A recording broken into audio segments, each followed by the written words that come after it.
Un homme voyage accidentellement dans le temps dans l'Angleterre du XIVe siècle, mais pense que c'est une blague.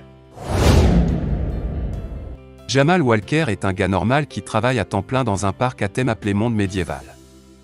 Le propriétaire du parc s'inquiète pour son avenir car il souffre financièrement. De plus, un parc à thème concurrent appelé le Monde du Château ouvre juste à côté d'eux.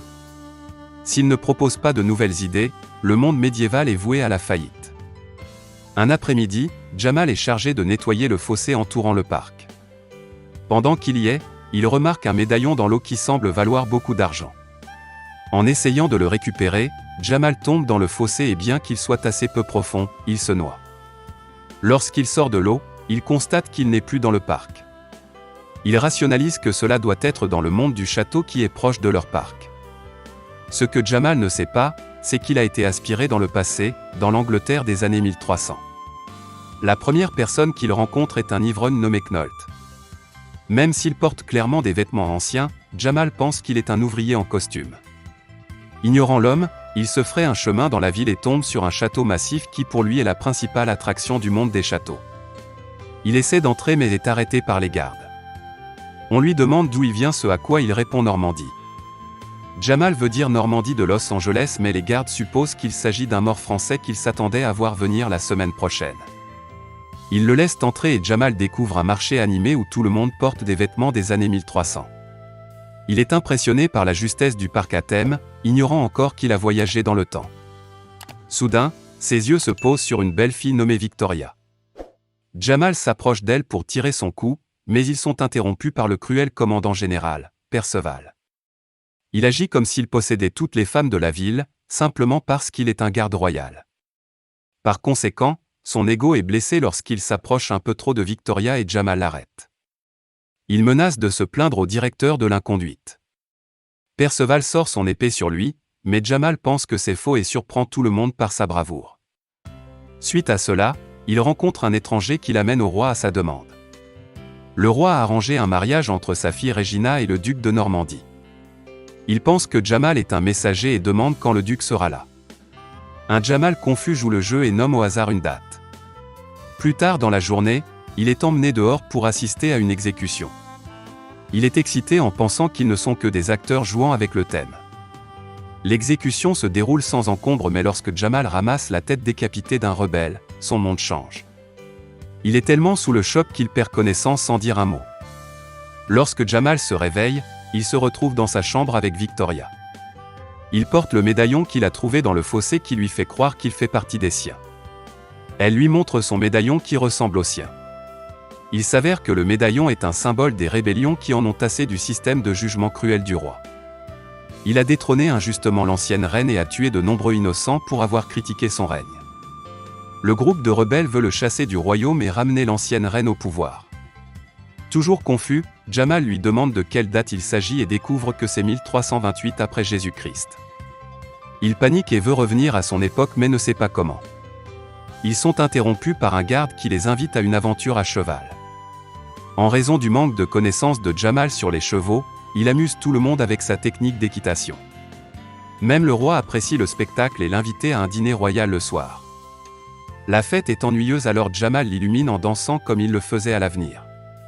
Tout le monde se joint à lui et cela devient la fête la plus animée que le palais ait jamais organisée. Au milieu, la princesse Regina écarte Jamal et plante avec force un baiser sur ses lèvres. Elle le drague depuis son arrivée mais avait trop peur de l'approcher devant son père. Perceval le prend en flagrant délit et est furieux de l'audace du nouveau venu. Au même moment, deux rebelles sont à quelques secondes d'attaquer le roi. Jamal s'accroche au lustre et atterrit sur le roi, le sauvant ironiquement des rebelles. Lorsque la situation se calme, Perceval est réprimandé pour ne pas avoir fait son travail correctement tandis que Jamal est félicité et nommé chef de la sécurité. Perceval se noie dans la jalousie et la colère mais il est tenu de garder la tête basse face à la décision du roi. En tant que chef de la sécurité, Jamal se voit confier un tas de responsabilités. Il propose son idée de reconstruire l'ouverture du château avec sa tête, ce qui, selon lui, éloignera les ennemis. Avant que le plan ne soit mis en œuvre, le roi l'appelle pour une tâche plus importante. Un fermier a été trouvé en train de voler un navet du jardin royal. Même si c'était pour nourrir sa famille affamée, il est condamné à être exécuté pour son crime. De plus, Comme Jamal est le chef de la sécurité, il est chargé de veiller à l'exécution. Lorsque le roi part, il laisse partir le pauvre fermier et lui donne même de l'argent pour se nourrir. La nuit, Jamal demande à être présenté avec la meilleure femme de chambre pour son divertissement. Il choisit Victoria et la met seule dans sa chambre sous prétexte de coucher avec elle. Victoria veut toujours qu'il soit un atout pour le groupe rebelle et les aide à assassiner le roi. Cependant, après avoir vu que le roi tue des gens pour des légumes, Jamal n'est pas intéressé à se rebeller. Victoria est déçue mais il soutient qu'il n'est pas l'homme de la situation. Elle le traite de lâche et s'en va. À minuit, une femme entre dans la chambre de Jamal et lui fait l'amour. Il pense que c'est Victoria et ne proteste pas. Le lendemain matin, le vrai messager de Normandie arrive et le roi découvre que Jamal leur a menti. Lui, le messager et les gardes font irruption dans la chambre de Jamal et le trouvent nu avec la princesse Regina à ses côtés. Perceval l'accuse d'avoir dépucelé la princesse avec force. Jamal soutient que quelqu'un était déjà arrivé à la fleur de la princesse avant lui mais personne ne l'écoute. Le messager annule le mariage parce que Regina n'est plus apte à être duchesse. À la suite du chaos, Jamal est jeté dans le cachot et traduit en justice pour exécution avec les deux rebelles qui ont tenté d'assassiner le roi. Dans le donjon, Jamal se lie d'amitié avec les rebelles qui ont déjà accepté leur mort. Il lui raconte l'histoire du Chevalier Noir, un guerrier révolutionnaire. On pense que le chevalier ne pourrait pas être soudoyé avec tout l'argent du monde et se battrait vigoureusement pour la justice. Dans l'une des batailles, il a été avalé tout entier par un dragon. Cependant, à l'aide d'une épée d'or, il se coupa du ventre et tua la bête. Après l'incident, il pouvait même cracher du feu comme un dragon lui-même. Le lendemain, le trio est amené devant la foule pour être exécuté. Dans un moment de panique, Jamal dit aux gens qu'il est un sorcier du futur qui a le pouvoir de brûler tout le monde. Il essaie de prouver son point de vue en utilisant un briquet mais cela ne fonctionne pas. À quelques secondes d'être décapité, le bourreau commence à s'étouffer avec une pomme. Cela fait croire à la foule qu'il lui a jeté un sort de mort. Jamal va avec l'idée fausse et fait semblant de faire la même chose à la foule. Soudain, un incendie se déclare à proximité, prouvant son pouvoir au roturier. Mais en réalité, les rebelles tirent des flèches enflammées depuis l'extérieur du château pour sauver leur peuple. À la fin, Jamal et les autres s'échappent du château avec l'aide de Victoria. Jamal rencontre également l'ivrogne nommé Knolt à cheval et découvre qu'il était le chevalier de l'ancienne reine. Il était l'un des plus grands guerriers du royaume avant que le roi ne détrône la reine et ne l'expulse également. Il est finalement devenu alcoolique mais quelque part à l'intérieur, tout le monde sait que le combattant en lui est toujours vivant. Après avoir passé du temps avec le groupe rebelle, Jamal réalise la gravité de la situation et décide de les aider à détrôner enfin le roi. Alors qu'il est dans les bois, il remarque 3 hommes troublant Knolt sans raison. Il aide le gars mais se fait prendre par les voyous lui-même. Knolt sort de sa coquille et combat les intimidateurs pour libérer Jamal. Il est maintenant motivé à arrêter de boire et à aider le groupe dans son objectif. Les deux retournent ensuite à la colonie et la trouvent en ruine. Il s'avère que Perceval et ses troupes l'ont détruit et enlevé Victoria. Tout le monde perd espoir de gagner un jour ce combat lorsque l'ancienne reine se révèle. Elle révèle qu'elle était avec eux tout ce temps, les aidant de l'ombre. Pour les prochains jours, le groupe se prépare à planifier une meilleure attaque. Jamal, qui a la connaissance de l'avenir, leur enseigne les tactiques utilisées dans le football américain et la lutte professionnelle. Cela donne aux révélations non armées un moyen de se battre le moment venu.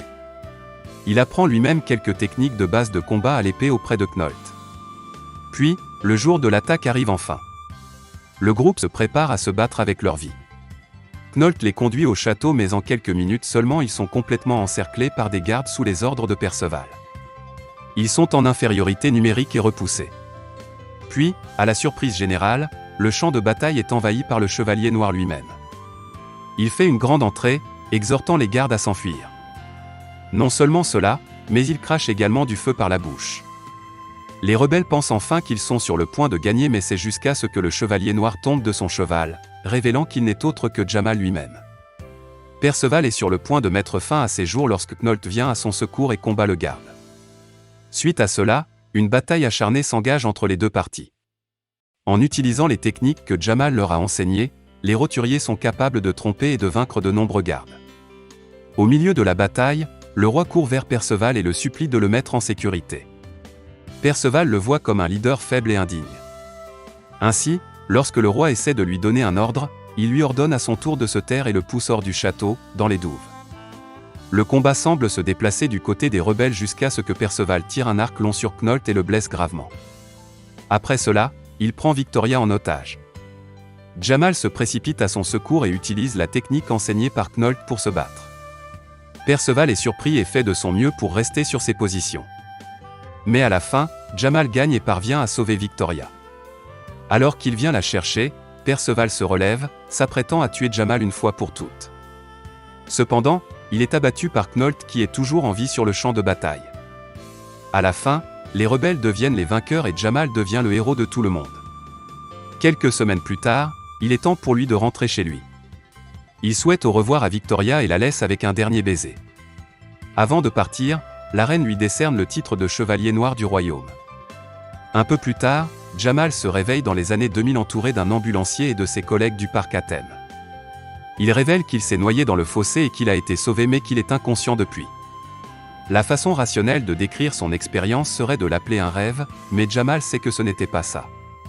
Avant d'aller dans le passé, il voulait quitter son travail pour être transféré dans le parc sur le thème du château où il pourrait gagner plus d'argent. Mais maintenant, son attitude a changé. Parce qu'il connaît presque tout du monde médiéval, il propose ses idées aux propriétaires et rend le parc à thème plus sur le thème. Il devient un énorme succès qui éclipse l'ouverture du monde du château. 6 semaines plus tard, Jamal se promène dans le parc lorsqu'il rencontre une femme nommée Nicole qui ressemble exactement à Victoria. Nicole commente qu'il a l'air familier et les deux entament une conversation. Ils sentent les étincelles entre eux mais Nicole doit partir à cause de son neveu. Soudain, Jamal se souvient de lui demander son numéro et court derrière elle mais en essayant de la rattraper, il retombe dans le fossé. Cette fois, il se réveille dans le Colisée de la Rome antique, sur le point d'être dévoré par des lions. Abonnez-vous pour plus de vidéos comme celle-ci, activez la notification et aimez la vidéo pour aider notre chaîne. Merci d'avoir regardé.